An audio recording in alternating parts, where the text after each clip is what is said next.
Weather Service in Sterling, Virginia has issued a severe thunderstorm warning. The city of Fairfax in northern Virginia, central county in northern Virginia, until 4:45 p.m. At 4:04 p.m., a severe thunderstorm was located over Chantilly, or near Centerville, moving east at 15 miles per hour. Hazard, 60 miles per hour wind gusts. Source, radar indicated.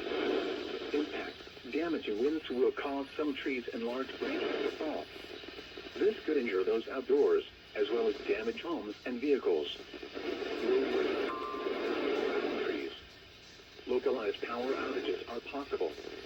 Unsecured light jets may become projectiles.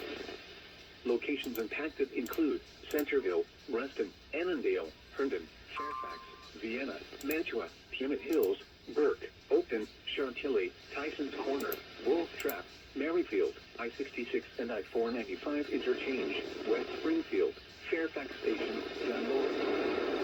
Listen. For your on the lowest Incredible signal quality.